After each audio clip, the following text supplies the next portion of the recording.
Bonjour tout le monde. Alors, bienvenue à cette causerie de la Chambre de commerce. Je me présente Jean-Denis Charret, vice-président développement des affaires, partenariat et membership. Aujourd'hui, on a le plaisir, parce que c'est un réel plaisir, de recevoir Jean-Marc Léger, fondateur de Léger, et Jacques Nantel, professeur émérite de HEC Montréal. Merci de vous joindre à nous, messieurs. Merci. Écoutez, d'entrée de jeu, je vais en profiter au nom de la Chambre pour féliciter Jacques pour ta nomination là, à l'Ordre du Canada. Bravo, c'est un bel accomplissement et puis c'est bien mérité. Alors, bravo encore une fois au nom de la Chambre. Très gentil, merci.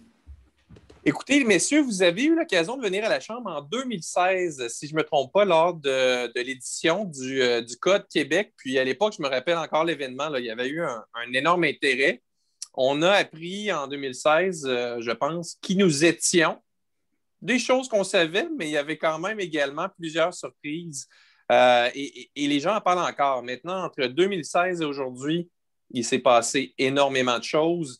Dans les derniers mois, nos entreprises ont eu à faire face à cette crise du COVID, à tenter de s'adapter, à survivre dans un contexte, mais de plus en plus, on sent que nos entreprises se préparent à la nouvelle normale. Et dans cette nouvelle normale-là, lorsqu'on aura traversé peut-être les prochains mois, que les vaccins seront établis et qu'on retrouvera peut-être une société qui nous permet de vivre de manière plus normale, mais il y aura quand même des changements qui resteront. Et en ce sens-là, la réédition du Code Québec avec un peu une vision prospective de l'impact que les dernières années auront eu, je pense, va être extrêmement utile pour nos membres parce que c'est dès maintenant qu'on doit envisager là, des changements, que ce soit au niveau des consommateurs, que ce soit au niveau de nos employés. Bravo pour le travail que vous avez fait. Je pense que ça va être très utile. Et sans plus tarder, je vous cède la parole pour que vous puissiez nous dire qu'est-ce qui a changé dans les dernières années au niveau du Code Québec. Bien, merci Jean-Denis, merci à la Chambre de commerce pour cette opportunité-là. Vous savez, Jean-Denis, ce que tu mentionnais, la première version du livre, c'était « Qui sommes-nous ». La deuxième version du livre reprend les éléments du premier livre, mais rajoute « Où allons-nous ».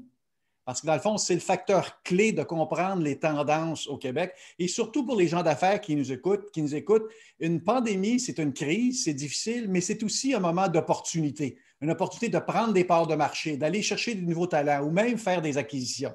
Donc, on veut vous donner, dans le fond, 3 idées fortes aujourd'hui pour vous aider à naviguer à travers la fin de cette crise-là. Premier élément, c'est la fin du règne des baby boomers. Les milléniaux ont aujourd'hui entre 25 et 40 ans. Et au moment où on se parle, du moment de la conférence, ils s'infiltrent partout, dirigent les entreprises, élisent les gouvernements, prennent le contrôle des mouvements sociaux et surtout utilisent les médias sociaux pour leurs bénéfices. Et c'est très puissant. Vous doutez peut-être de ce que je dis, là, des mots qu'on utilise, mais pensez à MeToo, pensez à Black Lives Matter, pensez à la manipulation du marché boursier, pensez au puritanisme dans les universités. Pensez à l'échec des vieux partis politiques. Le Parti québécois, le Parti libéral a obtenu dernièrement le pire score de leur histoire. Et on est arrivé avec 2 nouveaux partis politiques. Ce n'est pas du hasard, ça. Les boomers battent en retraite. Les milléniaux, par leur nombre, leur richesse et leur maîtrise des technologies, prennent le contrôle de la société. Fait qu'il faut être prêt à ça parce que la révolution, cette fois-ci, va être tout sauf tranquille. Pourquoi je dis ça? Parce que pour les milléniaux, ils estiment que leur héritage est empoisonné. Ils estiment que la génération précédente est la responsable du réchauffement climatique, de la dette publique, des inégalités sociales, des inégalités économiques. Ils arrivent avec une vision du monde totalement différente et ne sont pas satisfaits de ce qu'on leur lègue. Et vous savez, il y a cet élément-là de victimisation, de confrontation qu'on sent dans les médias sociaux, mais qui est partout dans la société. La jeune génération veut changer les choses à leur manière. Cette jeune génération-là combat les inégalités. C'est leur débat, leur défi. Que l'inégalité, qu'elle soit sociale sous toutes ses formes, que ce soit du racisme, que ce soit du sexisme ou même du genrisme. Il y a une seule inégalité qu'ils ne combattent pas, c'est l'âgisme. Parce qu'ils font vraiment une différence de génération entre ce que les vieux pensent et ce que les jeunes pensent. Fait que c'est l'esprit de la présentation qu'on vous propose aujourd'hui. C'est cette présentation-là sur ce qu'on appelle les illéniaux. Qu'est-ce que c'est les illéniaux? C'est ces 2 générations-là. Parce que si les milléniaux, on commence à les connaître un peu, vous avez l'autre génération qui suit, la génération Z, qui est encore pire. plus radical, plus activiste. Fait que si vous pensez que vous avez tout vu chez les milléniaux, attendez-vous aux Z. Et on les mélange pour créer cette génération-là des zilléniaux et vous aider à survivre à travers leur nouvelle réalité. Parce que ce sont ces jeunes-là qui vont influencer votre entreprise. Ce sont ces jeunes-là qui vont imposer la nouvelle réalité. On est sur pause depuis un an, mais moi, je vous le dis, on vit en accéléré. Je voudrais commencer cette présentation-là par une question. Une question. Vous avez en bas de l'écran un Q&A ou QR pour ceux qui ont le logiciel en français. Vous pouvez répondre à cette question, à la question que je vais vous poser. Vous savez, un sondeur, ça pose toujours des questions. Une simple question pour vous mettre un peu dans l'ambiance de ce que c'est que le Code Québec. Question simple. Répondez-y spontanément. Vous sentez-vous plus près de la culture française, plus près de la culture américaine ou plus près de la culture anglaise? Vous avez 3 réponses possibles ici. Prenez le temps de répondre. Je vais regarder vos questions en 2 minutes. Donc, vous avez pu aller sur Q&A. Dites-les, vous pensez, les Québécois sont plus proches de quelle culture selon vous? Et vous aurez des surprises. Voilà, mais je reçois des réponses. Là. Vous savez, c'est ça la réalité, c'est qu'il y a une différence entre la clientèle, les Québécois plus âgés et ceux qui sont plus jeunes.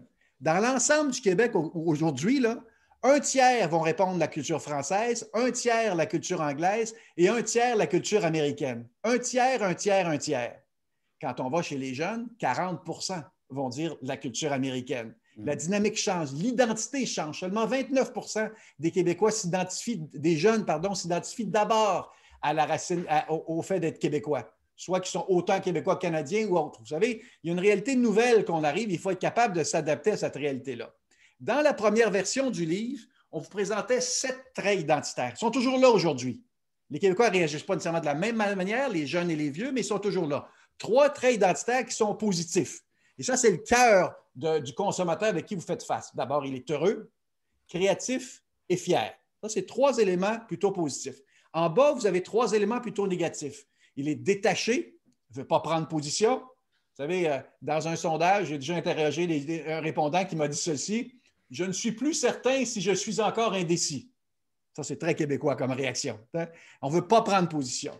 Vous avez la victime. C'est toujours la faute de l'autre. Si ça ne va pas, c'est la faute des Anglais, c'est la faute du Canada. Si à l'école, votre enfant ne performe pas, c'est la faute du professeur. Une réaction très québécoise, cette victimisation-là, et très villageois. Si vous habitez Lac-Saint-Jean, vous n'habitez pas le Saguenay. Si vous êtes à Victoriaville, vous n'êtes pas à Drummondville. Vous êtes à Montréal, vous n'êtes pas à Québec. Fait que si vous avez cette réalité-là très villageoise, d'ailleurs, il y a 3 fois plus de villages au Québec qu'en Ontario. 1140 villes et villages au Québec, 440 en Ontario. Et le consensuel. Ça, c'est plutôt neutre. Vous avez 3 facteurs négatifs, 3 facteurs positifs, un neutre. Le consensuel, vous savez, c'est pour un Québécois, il ne veut pas prendre position, mais c'est plus que ça. Pour lui, il est urgent d'attendre. L'expression qu'on utilise dans le livre, là, on laisse la décision se prendre d'elle-même. Mais pendant ce temps-là, le consommateur consomme de plus en plus aux États-Unis. Il faut continuer à prendre ses parts de marché. Et donc, on vous présente ces éléments-là. Comme je vous dis, il y a 3 idées que vous allez retenir à la fin de cette présentation-là. Monsieur Jacques? Oui, merci Jean-Marc. Merci et bienvenue à tout le monde. La fin du règne des baby boomers. Il y en a sûrement qui nous écoutent aujourd'hui qui sont des baby boomers et puis il y en a d'autres, évidemment, qui sont plus jeunes.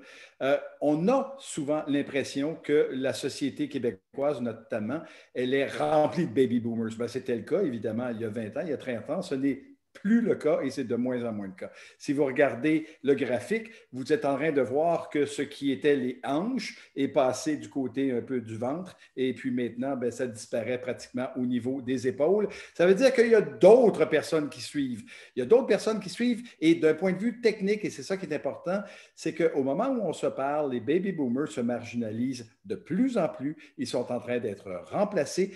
D'un point de vue technique, là, on est à peu près sur le bord d'un point d'inflexion, d'un point de bascule entre les milléniaux d'une part et les baby boomers. Alors, les baby boomers qui ont composé notre société de manière manifeste pendant tellement d'années, ben, sont en train de disparaître. On s'efface pour nous amener une nouvelle réalité. Juste pour situer tout le monde, c'est important que vous ayez, puis on ne regardera pas tout le tableau en détail, mais si vous êtes né entre 45 et 64, vous êtes des baby boomers. Alors évidemment, comme il y en a, les premiers sont nés en 45, ben, il y en a déjà la moitié qui sont à la retraite.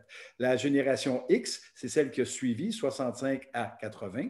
Les milléniaux, on en parle beaucoup, 81 à 96, Mais tellement on en parlait qu'on a oublié qu'évidemment, eux aussi vieillissent. Alors, ils commencent maintenant à être remplacés par une autre génération qu'on appelle la génération Z, 97 à 2010.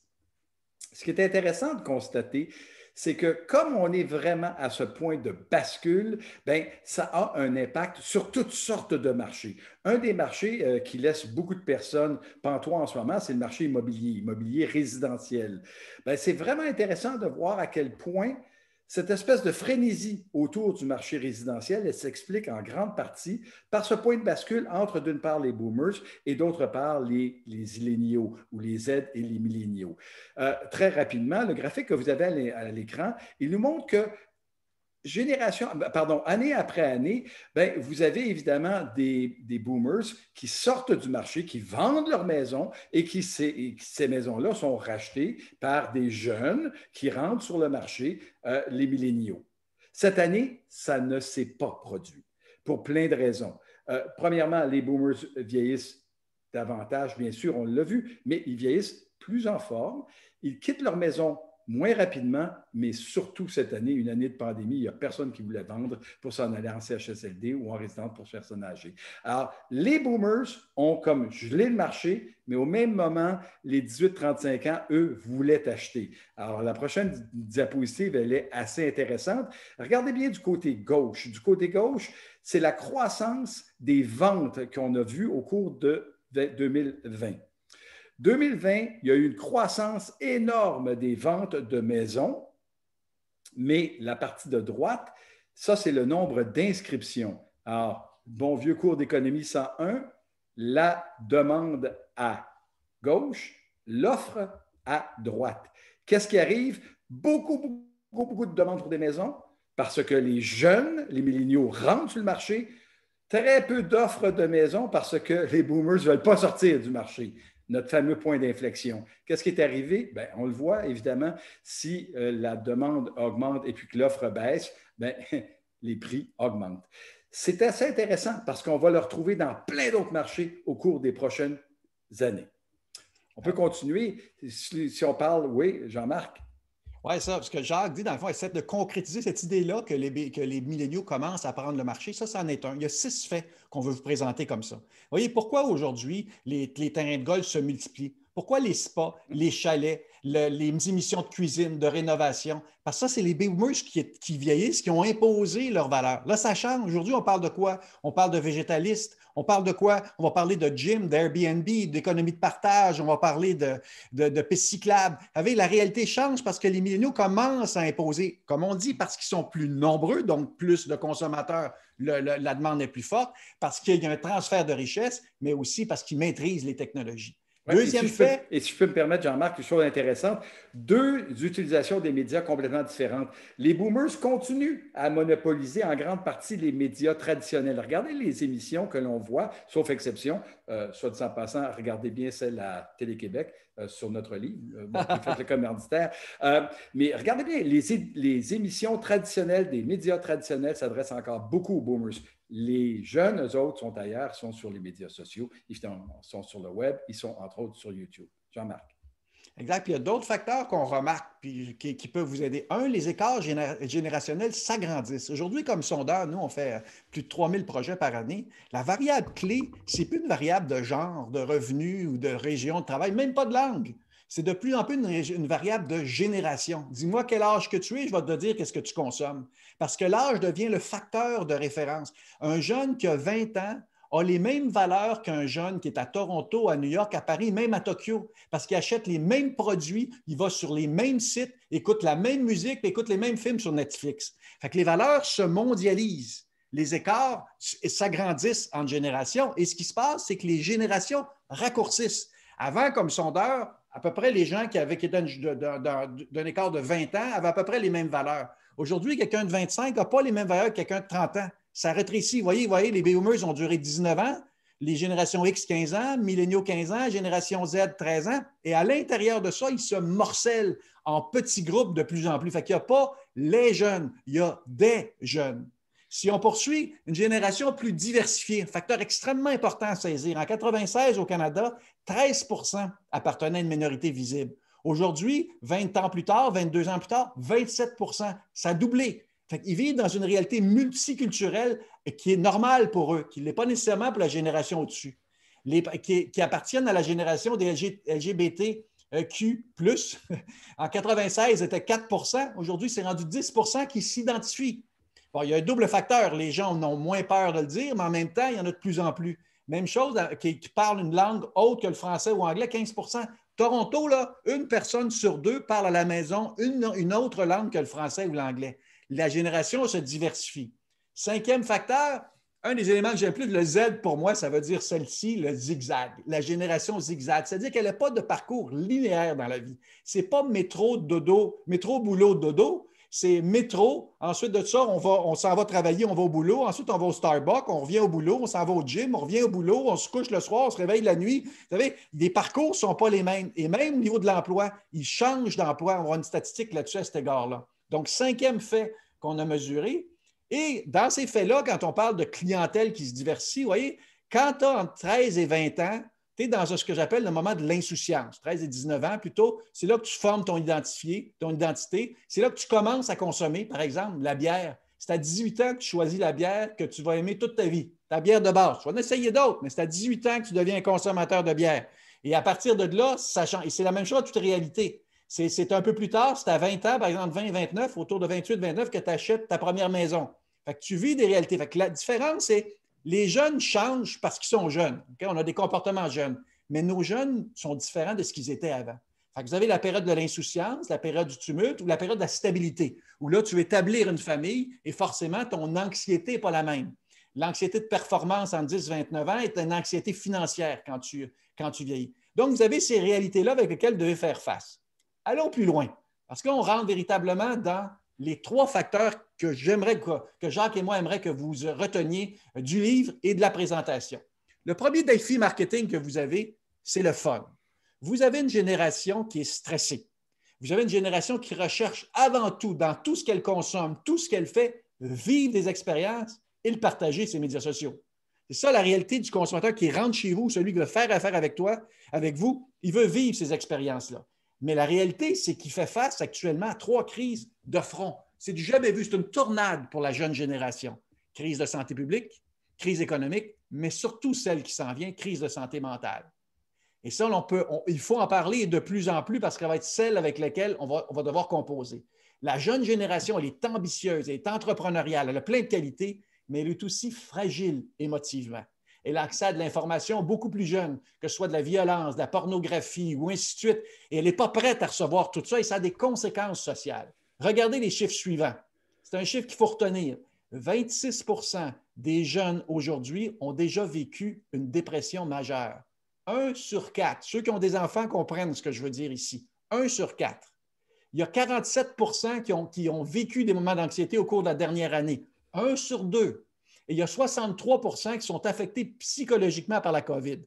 C'est 2 tiers. C'est énorme. Bon, là, ici, c'est de l'auto-perception.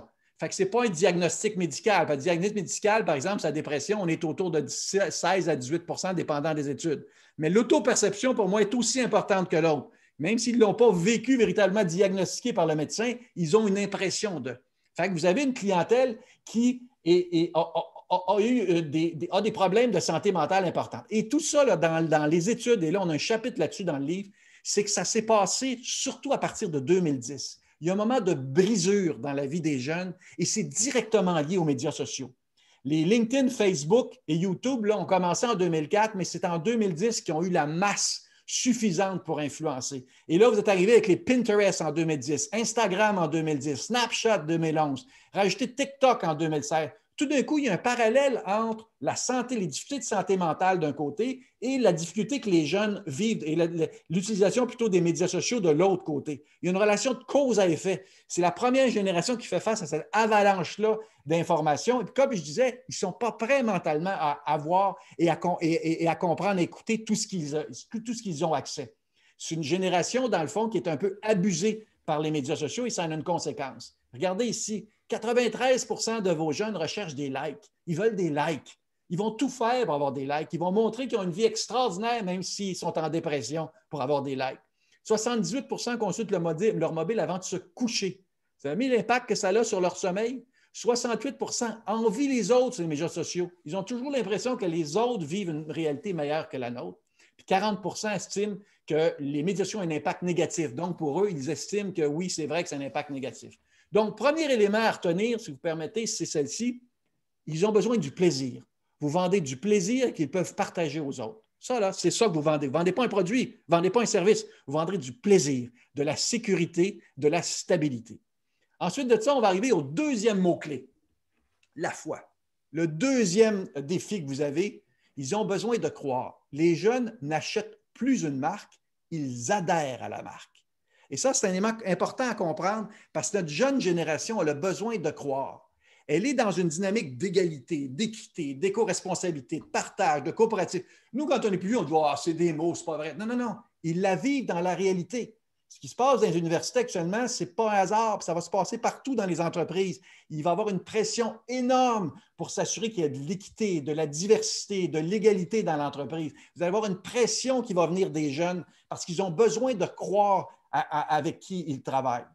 Ils ont un désir de changement important. Ils sont impliqués. On pense qu'ils sont apathiques, les jeunes. Non, non, ils sont extrêmement impliqués à cause des contacts sur les médias sociaux. Vous avez plein de statistiques ici, mais quelques-unes. 23 veulent participer à des mobilisations sur le climat. On a eu une des plus grandes manifestations au monde à Montréal. Adopter le zéro déchet, diminuer leur consommation de vente, refuser d'acheter des vêtements fashion. Vous voyez toute cette réalité-là. Vous voyez le mouvement qui est en train de se créer. Il faut que vous soyez capable de vous adapter à ça. 47 ont déjà publié ces médias sociaux des causes qui leur tiennent à cœur. Ou 60 prennent des positions socio-politiques. Ils veulent changer le monde, puis ils ont l'instrument pour changer le monde. Soyez prêts. Ils veulent faire la différence pour eux autres, ils veulent donner un sens à la consommation. Donc, on a établi que la jeune génération, c'est la génération égocentrique. C'était vrai pour les milléniaux. La génération Mi. Il y a eu un livre d'ailleurs là-dessus, vous voyez à gauche. Là. Aujourd'hui, en passant chez les illéniaux, donc en incluant les Z, on rentre dans la génération Oui. C'est la différence entre le Mi des milléniaux et le Oui de la jeune génération Z et tout ce que vous voyez dans le monde actuellement où c'est un effort collectif. Et d'ailleurs, on donne l'élément, je pense, Jacques, tu veux dire un mot là-dessus? Oui, tout à fait. Bien, ça a un impact, hein? On parle des conséquences marketing. Bien, un des impacts marketing, évidemment, de cette foi de vouloir changer les choses du We Generation, bien, faites en sorte que cette jeune génération, elle est différente des générations précédentes. Notre Code Québec est assez intéressant parce qu'on commence à voir que sur les plus jeunes générations, bien, il y a comme un wagon qui commence à se détacher, qui commence à fonctionner de manière différente. Les jeunes veulent faire la différence, bien entendu, mais pas nécessairement de la même façon que les autres Québécois. Il y a une étude qui vient de paraître chez Léger, qui est ce qu'on appelle l'étude bleue, sur toute la consommation locale. J'ai eu le plaisir d'en faire une présentation au début de la semaine. C'est assez intéressant parce que si vous regardez sur l'ensemble des Québécois, ce qu'on nous dit, c'est oui, on veut acheter local, sauf les plus jeunes. Les plus jeunes veulent bien acheter local, mais ce n'est pas ça qui les préoccupe davantage. Pour les milléniaux, ce sont bien davantage les notions d'éco-responsabilité, de vrac ou encore les problèmes de suremballage qui viennent définir la notion de consommation responsable. Alors que chez les générations antérieures, les X et puis les baby boomers, c'est l'achat local. Une grosse différence, hein? C'est particulièrement important parce que, regardez bien, si on pense que tout le monde s'en va acheter local, il pourrait y avoir une petite exception, ça s'appelle les plus jeunes. Exactement. Et ça veut dire que les plus jeunes, il faut comprendre que c'est votre avenir. Fait que ce qu'on présente aujourd'hui, non seulement c'est l'état actuel, mais ça va être de plus en plus vrai au fil des prochaines années. Deux éléments avant de passer au troisième valeur avec lesquelles vous devez composer, c'est celle-ci. Celle-ci là, est dérangeante pour les entreprises. Moi, comme chef d'entreprise, j'ai 600 employés. Là. Quand je vois ça, là, je me dis, j'ai du travail à faire. La probabilité de quitter son emploi, entre 20 et 29 ans, c'est 48 %. Entre 30 et 39 ans, c'est 31 %. Bon, c'est sûr que les 20-29, si tu travailles chez McDo, tu veux changer d'emploi. Okay? Fait que le chiffre est gonflé par la réalité que c'est du travail à temps partiel. Mais quand même, cette dynamique-là évolue de façon importante. Ils vont être de plus en plus exigeants à votre égard, sinon ils s'en vont. Puis souvent, ils ne s'en vont pas nécessairement pour un autre travail. Ils sont juste insatisfaits, ils vont ailleurs. De toute façon, ils vont se trouver un travail.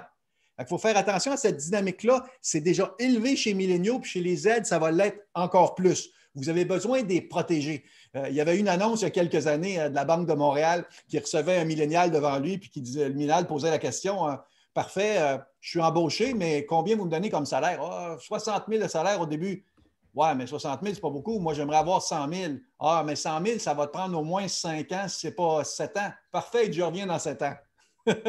Des amis qui vont être exigeants, vous êtes obligés de vous adapter à cette réalité-là, parce que cette clientèle-là, elle est beaucoup plus demandante à l'égard de votre entreprise. L'inverse de ça, l'autre facteur, ce qu'on a mesuré dans les sondages, on réalise à chaque année avec le réseau Mentorat une vaste étude sur l'entrepreneurship au Québec. Et là, on a une conséquence majeure. Il y a 10 ans, on était les pires entrepreneurs, les gens qui avaient le moins l'intention de partir une entreprise. Aujourd'hui, c'est 21 pour l'ensemble des Québécois. C'est nous qui voulons le plus, qui ont le plus l'intention d'entreprendre, ce qui est assez extraordinaire. On a changé en 10 ans. Mais derrière ce chiffre-là, c'est le 42 de la jeune génération qui pousse. Cette jeune génération veut se lancer en affaires. C'est pour ça qu'elle est plus exigeante pour l'entreprise. Ça ne fait pas son affaire, elle va lancer sa propre entreprise. Et ce 42-là est propulsé par les jeunes, est propulsé aussi par les femmes et les immigrants, qui sont ceux qui veulent le plus maintenant lancer de nouvelles entreprises. Donc, pour vous, il y a 3 facteurs clés, 3 idées fortes. La première, c'est le fun que vous offrez. La deuxième, c'est la foi que vous donnez aux entreprises. Puis Jacques va présenter la troisième, le foin, l'argent.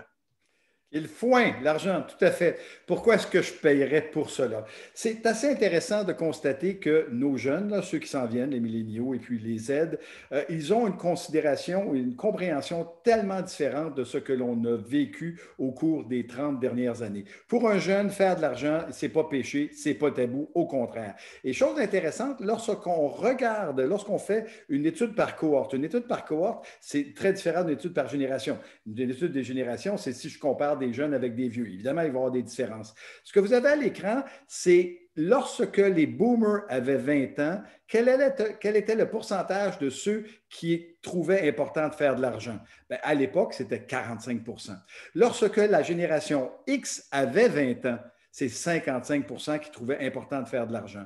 Pour les milléniaux et puis pour les Z, c'est encore davantage, c'est 75 %. Autrement dit, le rapport à l'argent chez les jeunes, ceux qui s'en viennent, il est extrêmement important, mais il est également, à certains égards, paradoxal. Puis on va le voir dans un instant, la pandémie a changé un tout petit peu des choses. Bon, on a une année éprouvante. Il y a une pénurie d'emplois, un taux de chômage, on s'en doute bien. 61 % des jeunes ont connu des pertes de revenus, ils ont eu des difficultés financières. Ils jugent que la situation ne s'améliorera peut-être pas, ça c'est 56 % en 2021. Et puis, il y en a 19 % qu'on voit chez cette génération en termes d'augmentation du taux de chômage. Ça amène ces jeunes-là à être beaucoup plus réservés dans leur consommation. Ils veulent, on va aller voir, ils veulent être sûrs d'avoir toujours un bon deal. Ils sont convaincus, et ils n'ont peut-être pas tort, qu'ils paient trop pour des cellulaires, les frais bancaires, les voitures, le loyer, les hypothèques, l'abonnement à des services de streaming. Dans le fond, ce sont, ces jeunes-là, des gens qui sont vigilants dans leur consommation, qui sont extrêmement créatifs et qui veulent obtenir le maximum en payant le minimum. Pour eux autres, faire de l'argent et s'enrichir, c'est important. Donc, ce sont des consommateurs qui sont non seulement avisés, ce sont des consommateurs qui sont de plus en plus en train de vous regarder en disant « Est-ce que vous m'offrez le maximum? » Il y a un changement dans les habitudes de consommation qu'on a remarqué au cours de la pandémie. Un sondage qui a été fait récemment qui s'appelle le virage commercial, consommé pendant la pandémie. Une des choses qui est intéressante, c'est que chez les 18-34 ans, beaucoup plus que chez n'importe quelle des autres générations précédentes, on nous dit la gestion de l'argent a changé depuis la crise. Et ce que l'on remarque, c'est que ces jeunes-là qui étaient déjà extrêmement préoccupés par leurs revenus et puis par leur capacité à dépenser de manière intelligente, bien, ils disent que ça va être encore pire après la pandémie parce que la dernière année que j'ai passée m'a affûté davantage. Alors, si vous pensez que les générations précédentes regardaient à la consommation et puis regardaient à l'enrichissement, vous n'avez encore rien vu. Celle qui s'en vient, c'est bien davantage. Et ça, ce point-là, Jean-Marc, on va regarder la prochaine. Oui, il est assez intéressant parce que ce que l'on constate, c'est que nos jeunes, on le voyait au tout début, s'associent bien davantage au reste des Nord-Américains qu'aucune autre génération précédente s'est associée. Euh, il y a différentes façons de concevoir le budget chez les jeunes. Il y a un livre particulièrement intéressant, une série d'articles qui vient d'être publiée, la référence va vous être donnée. Il y a 3 façons de considérer, notamment pour un jeune, la gestion budgétaire. On peut la regarder de manière conservatrice, c'est-à-dire j'essaie de minimiser les risques, je vais peu dépenser, je vais essayer d'épargner le plus, mais je n'investirai pas beaucoup, je ne prendrai pas beaucoup de risques. Bien, ça, par rapport aux précédentes générations, chez les jeunes, c'est en baisse.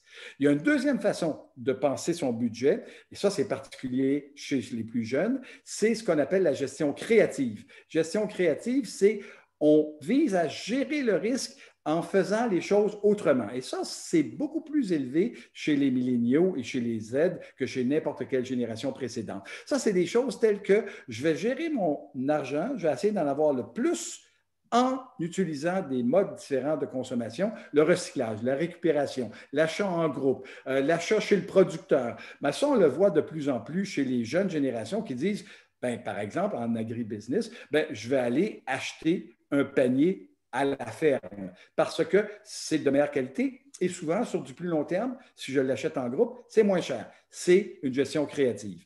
Mais celle qui est vraiment, vraiment la plus en hausse, c'est ce qu'on appelle la gestion entrepreneuriale de la consommation. Pour les jeunes, tout est une question d'investissement. Chaque dépense qu'ils font, ils le considèrent comme étant un investissement. Il faut qu'il m'en reste le plus possible par la suite.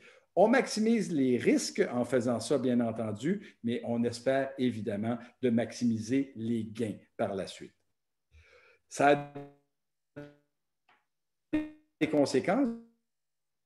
Jean-Marc, on va regarder la prochaine. Évidemment, nous, on en veut le plus pour notre argent. On est à la fois extrêmement cheap et extrêmement dépensier. Alors, cette génération, c'est assez intéressant, on le voit dans la restauration, ou au moins à l'époque où la restauration elle était ouverte. Je vais vous donner un chiffre très rapide.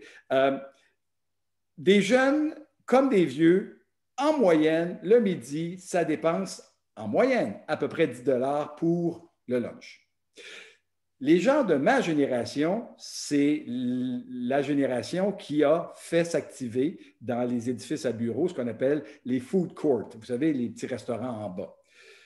10 $ le lundi, où on va manger une poutine. 10 $ le mercredi, on va manger une salade. 10 $ le jeudi, on va manger une soupe thaï. Pas les jeunes. Les jeunes, ça ne fonctionne pas comme ça.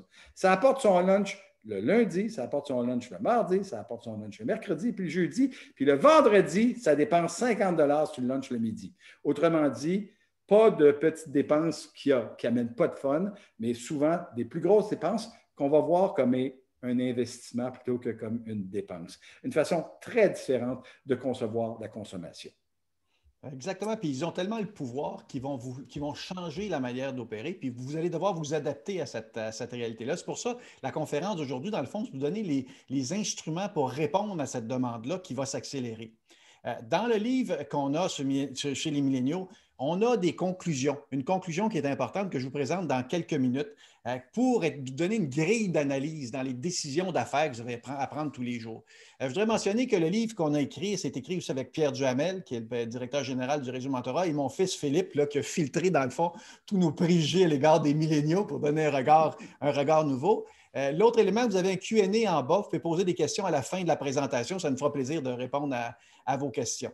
Mais une des conclusions fondamentales, après avoir compris qu'il faut que vous offrez du fun, ça leur prend la foi, mais ils ont l'argent s'ils jugent nécessaire d'investir là-dedans, si ça leur procure du plaisir. Vous savez, les jeunes ont accès à l'argent. Oui, il y aura un transfert de richesse des boomers vers les milléniaux qui s'effectue de plus en plus, mais même aujourd'hui, vous savez, aujourd'hui, ils ont tellement accès à l'argent de leurs parents, parce que les parents les subventionnent. Il y a beaucoup de jeunes qui demeurent encore chez leurs parents et ainsi de suite.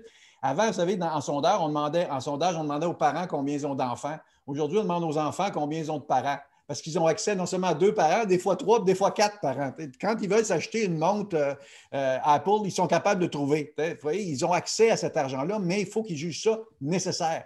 Donné dans le domaine de l'automobile, on a fait une recherche dernièrement. Ils ne veulent pas payer cher pour l'automobile. Ils vont payer plus cher pour ce qui est sur le toit de l'automobile, c'est-à-dire le surf, les skis et tout ça. Ça a de la valeur pour eux. Mais l'automobile, c'est pour se rendre du point A au point B, ce qui est très différent de la génération précédente. Regardez, si on conclut ceci, c'est un tableau ici sur les différentes générations. Vous avez en haut la génération silencieuse, qui est née avant 45, comme on disait, Boomers, X, Millennials, Z, et je vous rajoute la nouvelle génération qui s'appelle Alpha. Forcément, après X, Y, Z, on se retrouve avec A, Alpha, en espérant que la suivante ne sera pas bêta, mais ça, c'est une autre réalité. C'est à partir de ça, vous avez les traits identitaires qu'on a déterminés dans le livre, et chaque génération porte en elle un trait identitaire plus fort que les autres. La génération silencieuse, est sortie du village. La génération boomers est aujourd'hui très détachée. Celle qui voulait changer le monde est beaucoup plus détachée. Les X sont les victimes parce qu'ils sont pris en sandwich entre boomers et milléniaux. Les milléniaux sont très fiers. Ils ont besoin de reconnaissance. On va en reparler tantôt. Les Z sont hyper créatifs, notamment à cause des technologies, de l'intelligence artificielle puis de l'ensemble des instruments qu'ils ont. Et l'alpha, la jeune génération, est à la recherche du consensus. Voyez en bas, vous avez la phrase clé de cette clientèle-là. La génération silencieuse, je dois. Une génération qui est responsable. Les boomers, je peux. La génération qui s'est assurée de dépasser les limites. La génération X, c'est hey, j'existe, je suis là moi aussi. Génération des milléniaux, c'est je veux. Mais génération des Z, c'est j'exige. La dernière génération, elle est encore sous le mode d'observation. Et regardez pourquoi cette réalité-là, parce qu'ils ont vécu dans un contexte pour la majorité. Génération silencieuse, dans la guerre mondiale. Ils ont été élevés durant la guerre mondiale. Ensuite, les boomers à la guerre froide.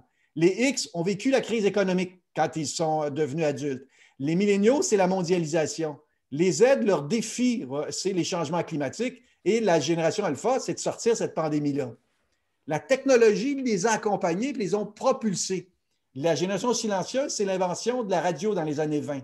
Les boomers, c'est de la télévision des années 50. La génération X a vécu l'arrivée d'Internet, alors que les milléniaux ont vécu, eux, avec le téléphone intelligent.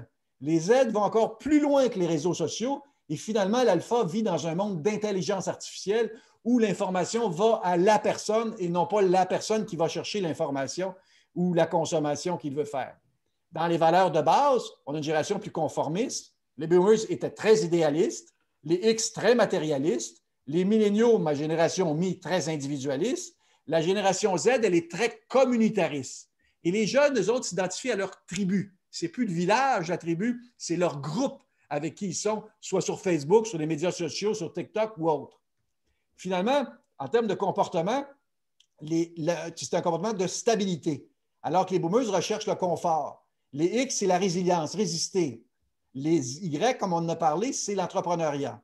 Les Z, c'est de l'activisme. Et l'alpha, c'est de l'instantanéité. Ils n'acceptent pas d'attendre, eux, c'est l'instantanéité. Le besoin de base, les générations silencieuses ont besoin d'être respectées. Les boomers ont besoin d'être impliqués. Ils ne veulent pas être sortis du circuit. Quand vous avez 68 ans, vous êtes dans une entreprise, vous voulez rester impliqué, vous voulez rester in. Les X ont besoin de reconnaissance. Les Y ont besoin d'encouragement. Vous savez, on les appelle les trophy kids. On leur donne des trophées pour à peu près n'importe quoi. Là. Juste pour participer, vous avez le droit à un trophée. Les Z, c'est un besoin d'égalité. Et alpha, c'est un besoin d'être rassuré. Et là, vous voyez, en termes de communication, vous avez dans votre entreprise ou même auprès de vos consommateurs, la génération silencieuse, c'était très hiérarchique. Alors que les boomers ont tout fait éclater ça. C'est devenu très horizontal. Les X, c'est par groupe. C'est devenu modulaire. Tu fais partie d'un groupe. Les Y, c'est collaboratif. Il faut qu'ensemble, on arrive à une conclusion. Les Z, ils ont ce qu'on appelle un détecteur de bullshit. Les autres, ce qu'ils ont besoin, c'est de l'authenticité si vous adressez à cette clientèle-là. Et alpha, c'est direct. Pas compliqué, il n'y a pas le temps. Et finalement, j'arrive à la phrase clé de chacune des générations. Vous savez, une génération de nos grands-parents, c'est né pour un petit pain. La fameuse phrase des années 68, il est interdit d'interdire, qui reflète cette génération-là. Les X, c'est la fameuse publicité tasse-toi, mon oncle, laisse-moi la place, je veux vivre, je veux respirer. Les milléniaux, on l'a tous entendu parler. Le OK Boomer, pour dire, regarde, c'est le temps de laisser la place à l'autre génération. Les Z, le défi, c'est le changement climatique. C'est toute la notion de il n'y a pas de planète B pour eux. Vous savez, vous avez près du corps des jeunes qui ne veulent pas avoir d'enfants parce qu'ils ont peur des changements climatiques, ne veulent pas élever leur enfant dans cet univers-là. Vous imaginez l'impact? Et le dernier, c'est ce que Jean-Denis disait au début, le new normal, la nouvelle normalité dans laquelle ils doivent composer. Vous avez là, en un écran, 35 ans de recherche de Jacques et moi. On dit, regardez, là, la réalité là, de la jeunesse est celle-ci. Et en marketing, le plus important, c'est s'adresser à la bonne cible.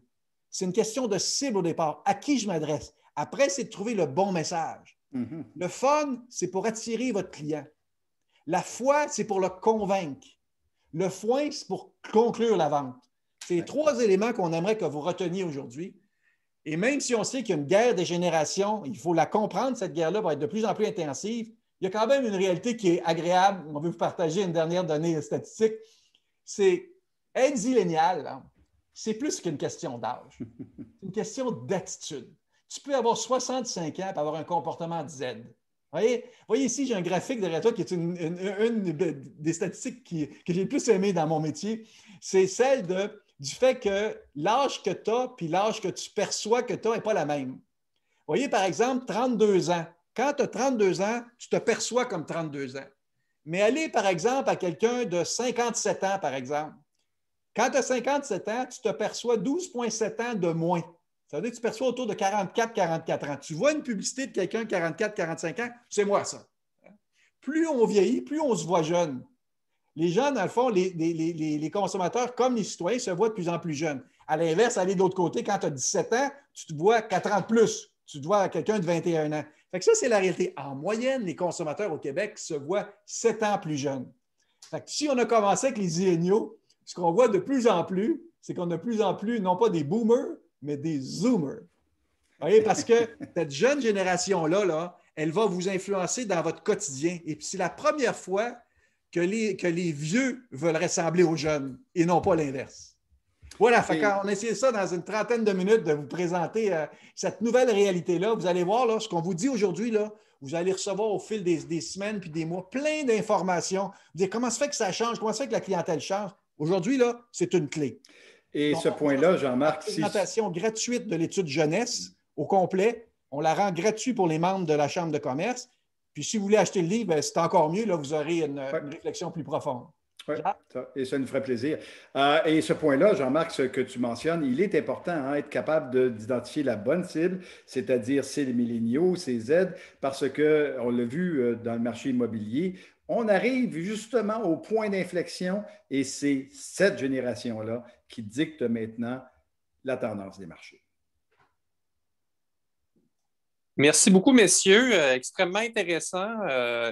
Écoutez, pour nos participants, si vous voulez aller dans la question, dans la zone de gestion de questions et réponses, je vais vous inviter à poser vos questions à nos panélistes. Moi, entre-temps, bien que j'aimerais vraiment vous demander quel âge pensez-vous avoir pour voir si vous êtes en lien avec votre étude, je vais retenir la question et je vais vous laisser le soin de ne pas avoir à y répondre. Mais la question que j'ai, c'est on a un peu une tempête parfaite, là. On a un changement dans la pyramide des âges. On a des générations qui ne pensent pas de la même façon. On va sortir d'une période de crise qui est inédite, puis tout ça arrive un peu en même temps. Nous, on se pose souvent la question, est-ce qu'on va tomber dans les années 20 ou on va tomber dans les années 50 suite à la crise qu'on a vécue? Est-ce qu'on va être dans une société qui va avoir faim de plaisir, qui va vouloir se regrouper, ou on va avoir un impact de la crise qui va être où les gens vont être un peu plus défensifs, un peu plus... comment voyez-vous ça là, quand on met la sortie de crise, les changements de génération, ce que vous avez appris en interviewant les différentes personnes lors de votre étude, votre vision de qu'est-ce qui va se passer cet automne, puis dans quelle ambiance on va évoluer? Ben, tu sais, c'est une question d'âge dans un premier temps. Les deux réponses que tu donnes sont bonnes. Les gens âgés, ça va être la stabilité, la sécurité. Ils veulent se sentir dans un monde dans lequel ils peuvent vivre puis arrêter d'avoir peur de ce virus-là. Les jeunes, c'est l'inverse. Ils ont besoin de sortir. Vous savez, on les tient chez eux. Ils ont des problèmes, puis c'est une pression psychologique importante. Ils ont besoin de bouger. Ça va être l'euphorie. Et le fait que les jeunes sont de plus en plus nombreux, attendez-vous davantage aux années 20 qu'aux années 50. Et Jean-Denis, je rajouterais à ça, si tu permets, le fait que, évidemment, après la crise de la pandémie, il y a une crise économique, on est un peu dedans, mais il y a une crise des finances publiques là, qui s'en vient par la suite parce que résorber 400 milliards, 4 à 500 milliards, ça ne se fera pas demain, là, ça ne se fera pas par l'incarnation du Saint-Esprit. Alors, il y a des choix qui vont devoir s'imposer et ces choix-là, moi, je pense qu'elles vont opposer certaines valeurs des générations les unes par rapport aux autres. C'est sûr que lorsqu'on arrive dans une après-crise puis qu'on décide qu'on coupe là et on coupe là, les jeunes vont se manifester, ils vont dire, écoutez, d'accord pour couper, mais on va avoir droit au chapitre. Parfait. Alors, je répète merci pour la réponse, très intéressant. Je répète pour nos participants, si vous voulez poser des questions dans la zone de questions-réponses, Jean-Marc et Jacques vont y répondre immédiatement. Alors, messieurs, je vous laisse gérer cette période-là directement pour voir si les questions rentrent. Ça fera plaisir de gérer. On a plein de questions, là, fait que on va essayer de répondre. La première, et la génération X est juste passée dans le beurre. Je l'aime celle-là parce que, chers membres de génération X, c'est le moment où je me fais des ennemis. Vous n'existez pas. Ouais. C'est-à-dire que le problème qu'il y a, c'est que les boomers ont pris toute la place. Puis là, on arrive au moment où les milléniaux prennent toute la place. Vous n'étiez pas assez nombreux et pas assez riches pour vous imposer. C'est ça le problème. Ce qui n'empêche pas qu'il y a des succès. J'ai été en discussion avec Charles Lafortune de Pixcom, qui est mon partenaire dans l'émission Code Québec. Là, et je viens de me dire, oui, mais il y a beaucoup de succès. Céline Dion, il y a beaucoup de monde. Oui, individuellement, on a des succès. Mais comme groupe, vous n'avez pas d'influence sur les valeurs. Soit vous êtes des baby boomers en retard, ou soit vous êtes des milléniaux trop tôt. Dans le fond, c'est ça le problème de la génération X. Je ne sais pas, Jacques, si tu veux rajouter. Oui, tout à fait. Écoute, sans le nommer, là, je me souviens, il y a quelques années, d'une personne qui avait accédé à la présidence de son entreprise relativement sur le tard, parce qu'il était rendu à 60 ans. Il dit, j'aurais voulu accéder à la présidence vers 52, 53, peut-être 55 ans. Mais il avait accédé sur le tard parce que le boomer en avant ne voulait pas céder sa place et rester là pas mal longtemps. Et une fois que cette personne-là eut accédé à la présidence de son entreprise, il a demeuré en poste 3 ans parce qu'il se faisait tellement pousser par les jeunes derrière avec les nouvelles technologies qu'il a décidé de prendre lui-même sa retraite. Alors ça, on le voit beaucoup au sein des X. C'est comme une génération sandwich.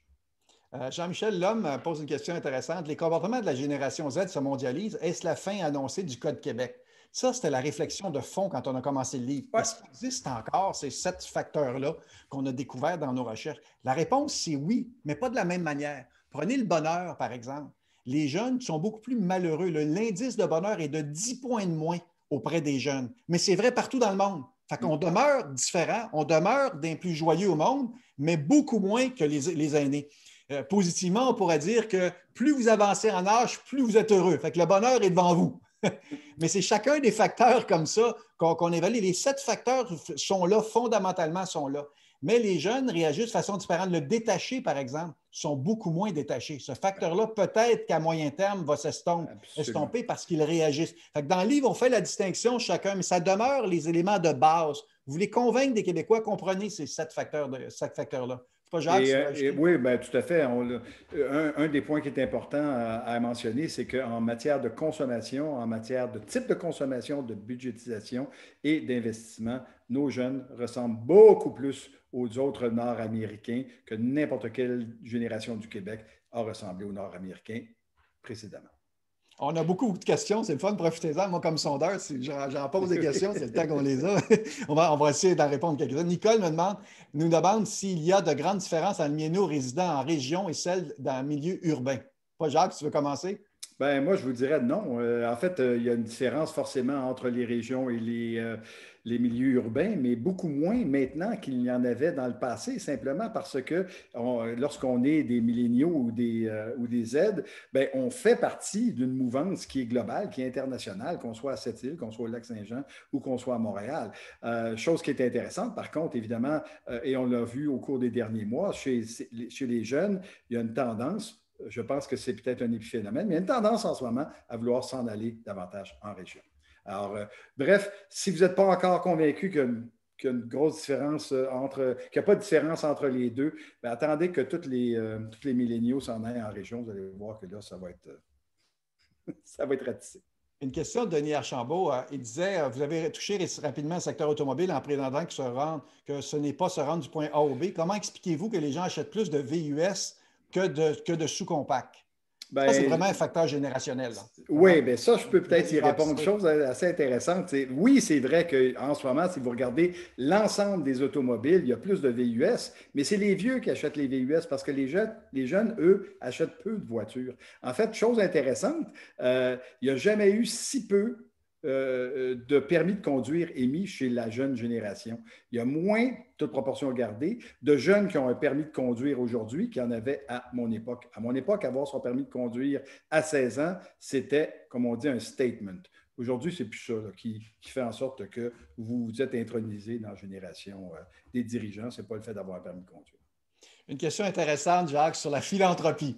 Quand on a fait plusieurs présentations ensemble, là, c'est quel impact aura une nouvelle génération? Partons du départ. Les Québécois donnent moins, n'est-ce pas, Jacques? On est cheap. Oui, oui. À chaque fois que je dis ça, là, c'est sûr qu'après ça, mon Facebook se remplit de bêtises. Mais qu'est-ce que vous voulez que je vous dise? On donne moins, même en contrôlant pour le revenu, même en contrôlant pour le fait qu'on paye plus d'impôts. Souvent, on me dit, oui, mais les Québécois, c'est parce qu'on fait plus de bénévolat. C'est même pas vrai, parce que Statistique Canada a des chiffres là-dessus aussi, puis tu en as, Jean-Marc. On fait moins de bénévolat. Par contre, chez les plus jeunes, ça, c'est une chose qui est intéressante. On commence à s'en aller, on converge vers le reste des Nord-Américains. C'est encourageant. Nos jeunes, toute proportion gardée, ils sont plus jeunes, sont plus philanthropes que nous ne l'étions à leur âge. Exactement. Puis ça on a parlé beaucoup de ça. Pour les jeunes, c'est plus difficile. Le don est plus difficile. Ils sont plus serrés financièrement, mais ce qui n'empêche pas que le crowdsourcing, qui n'empêche pas qu'il y a des mécanismes qui font que les jeunes vont embarquer une dynamique. Prenez ce qui s'est passé sur les marchés boursiers. C'est un très, très bon exemple d'activisme capitaliste. Là, on rentre dans un système, puis on dérange tout le système parce qu'on se regroupe ensemble. Ils ont une puissance par la technologie qu'on sous-évalue. Il y a quelqu'un qui demande que traditionnellement, les jeunes sont plus revendicateurs, ils deviennent plus conservateurs, plus préoccupés par leur confort en vieillissant. Oui, mais c'est une question de masse critique. Le Québec est devenu de plus en plus conservateur au fil des années parce que les boomers vieillissaient. Mais là, quand on a une nouvelle génération qui domine, vous allez voir que c'est une génération qui n'a pas ce sentiment-là de conservateur. Tôt ou tard, ils vont revenir. Il y a un vieux principe marketing, puis je ne veux pas vous déstabiliser par cette phrase-ci, mais à chaque année, on vieillit d'1 an. Ça va? Pas trop déstabilisé? Mais ça, là, en fin de marketing, c'est important. Là. C'est qu'à chaque année, les générations avancent.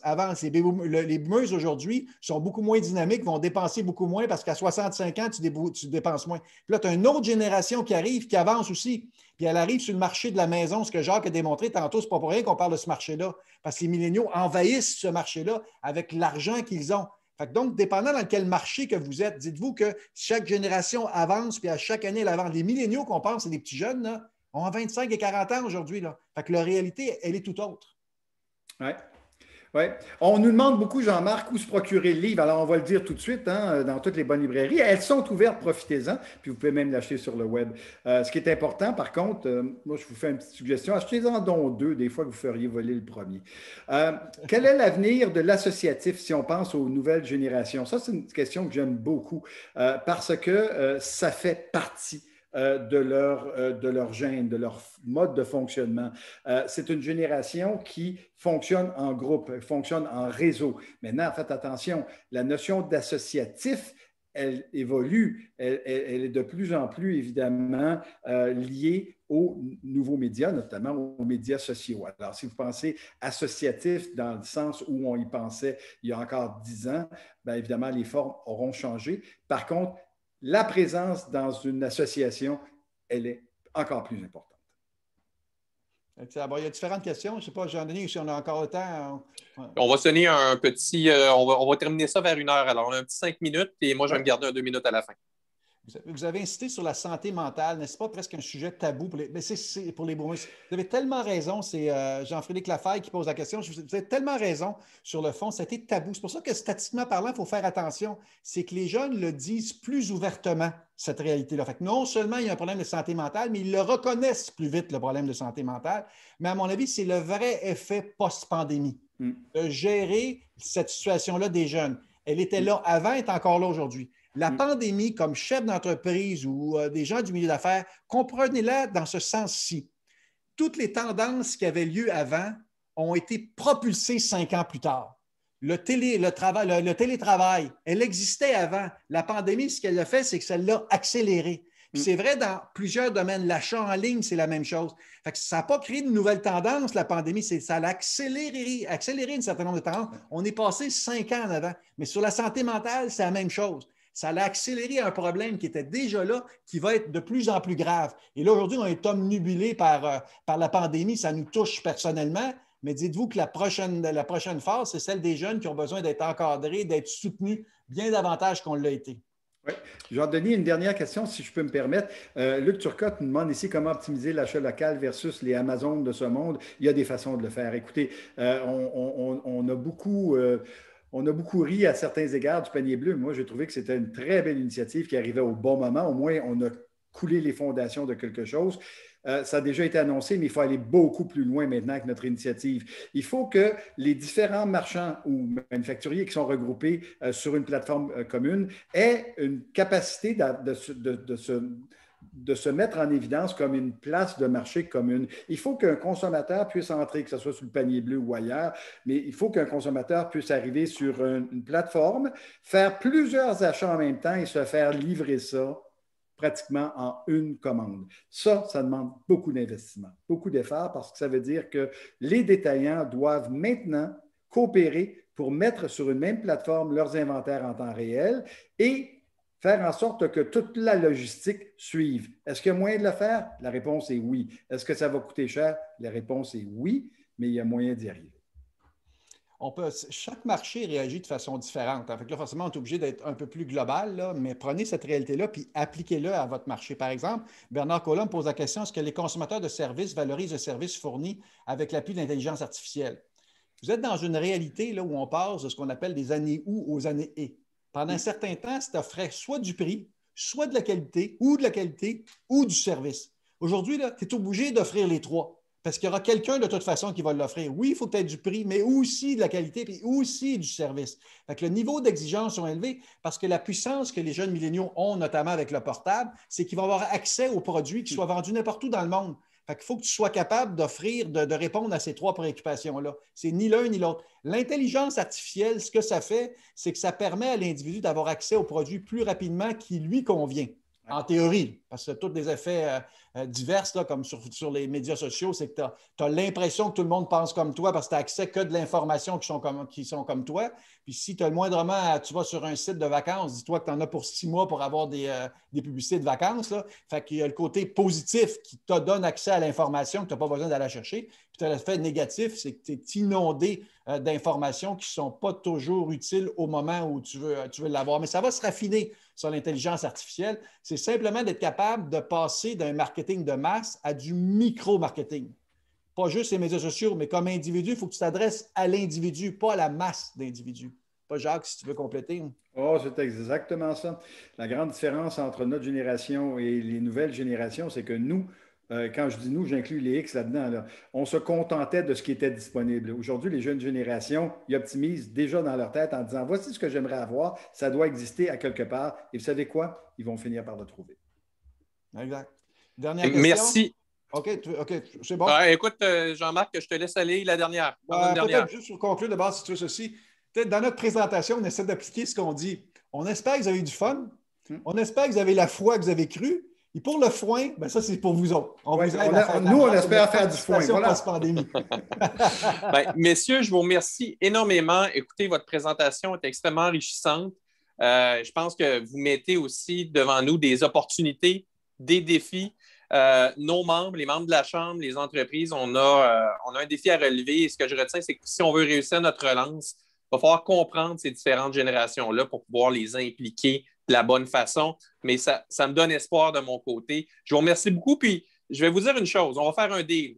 On va laisser passer quelques mois, puis on va vous réinviter à la Chambre de commerce afin de voir est-ce que votre lecture était la bonne. Moi, je pense que vous me donnez beaucoup de clés. Mais ce que je vous propose, c'est que dans 6 mois à 1 an, on se refasse un rendez-vous. Je vois le nombre de questions qui continuent à monter. Alors, clairement, il y a de l'intérêt. Alors, je vous donne la carte chouchou. On se donne rendez-vous dans 6 mois à 1 an pour un retour. Et merci beaucoup pour travailler sur le Code Québec. Je pense que ça va être utile à plusieurs. Sur ce, je remercie tout le monde et je vous souhaite une bonne journée. Plaisir. Au revoir. Merci beaucoup. Au revoir.